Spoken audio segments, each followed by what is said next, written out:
दयालु मत बनो, एक शिक्षाप्रद कहानी। एक समय की बात है, एक छोटे से गांव में एक व्यक्ति रहता था जिसका नाम मोहन था। मोहन अत्यंत दयालु और भला व्यक्ति था। गांव में किसी को भी मदद की जरूरत होती, मोहन सबसे पहले पहुंच जाता। चाहे किसी के पास खाने के लिए अनाज न हो, बीमारी का इलाज कराना हो या खेत में काम करने के लिए सहायता चाहिए हो, मोहन बिना कुछ सोचे मदद करता। गांव के लोग उसकी तारीफ करते नहीं थकते। दयालुता का प्रभाव। मोहन की दयालुता इतनी प्रसिद्ध थी कि लोग दूर दूर से उसके पास मदद के लिए आने लगे। मोहन ने कभी किसी को मना नहीं किया। वह अपने पास जो कुछ भी होता उसे दूसरों को दे देता। धीरे धीरे उसकी अपनी हालत खराब होने लगी। उसकी जमीन बिकने लगी, घर की हालत जर्जर हो गई और वह खुद कर्ज में डूब गया। मोहन की पत्नी सुमन समझदार महिला थी। उसने मोहन से कहा, देखो मोहन, दयालु होना अच्छी बात है, लेकिन हर किसी की मदद करना और अपनी परेशानी बढ़ाना समझदारी नहीं है। तुम्हें सोचना चाहिए कि क्या ये मदद सचमुच जरूरी है या कोई तुम्हारी भलमनसाहत का फायदा उठा रहा है। लेकिन मोहन ने सुमन की बातों पर ध्यान नहीं दिया। उसने कहा, दयालुता सबसे बड़ी पूजा है। अगर मैं दूसरों की मदद नहीं करूंगा तो मेरा जीवन व्यर्थ है। लालची व्यापारी की चाल। गांव में एक लालची व्यापारी भी रहता था जिसका नाम रघु था। रघु ने मोहन की इस आदत को भांप लिया और सोचा कि इसका फायदा उठाया जा सकता है। एक दिन वह मोहन के पास गया और झूठी कहानी सुनाई। भाई मोहन, मेरी पत्नी बहुत बीमार है, उसके इलाज के लिए मुझे पैसे चाहिए। अगर तुम मेरी मदद नहीं करोगे तो वह मर जाएगी।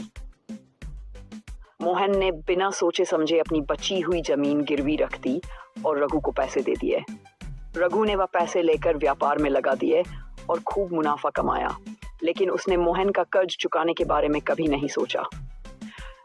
परिणाम, कुछ महीनों बाद मोहन की हालत और खराब हो गई। अब उसके पास खाने के लिए भी कुछ नहीं बचा। गांव वालों ने भी उसकी मदद करना बंद कर दिया क्योंकि सबने देखा कि मोहन अब खुद असहाय हो गया है। एक दिन मोहन जंगल में लकड़ी काटने गया। वहां उसने एक साधु को तपस्या करते हुए देखा। मोहन ने साधु से अपनी पूरी कहानी सुनाई। साधु ने मुस्कुराते हुए कहा, दयालु होना गलत नहीं है, लेकिन बिना सोचे समझे दयालु बनना मूर्खता है। जो लोग मेहनत कर सकते हैं और फिर भी मदद मांगते हैं, वे दयालुता का नाजायज फायदा उठाते हैं। ऐसे लोगों की मदद करने से उनकी की बुरी आदतें और बढ़ती हैं। मोहन ने पूछा, तो क्या मुझे दयालु नहीं होना चाहिए? साधु ने उत्तर दिया, दयालु बनो, लेकिन बुद्धिमान भी बनो। मदद करो, लेकिन पहले सोचो कि तुम्हारी मदद से सामने वाला सही दिशा में बढ़ेगा या उसका आलस्य बढ़ेगा। अगर तुम्हारी दयालुता किसी को स्वार्थी बना रही है तो ये दया नहीं, मूर्खता है। नया पाठ। साधु की बातों ने मोहन की आंखें खोल दी। वह गांव लौटा और उसने लोगों की मदद करना तो जारी रखा, लेकिन अब वह सोच समझकर मदद करता। उसने लालची और आलसी लोगों से दूरी बनानी शुरू की और मेहनती लोगों को प्रोत्साहित किया। धीरे धीरे उसकी जिंदगी फिर से पटरी पर लौट आई।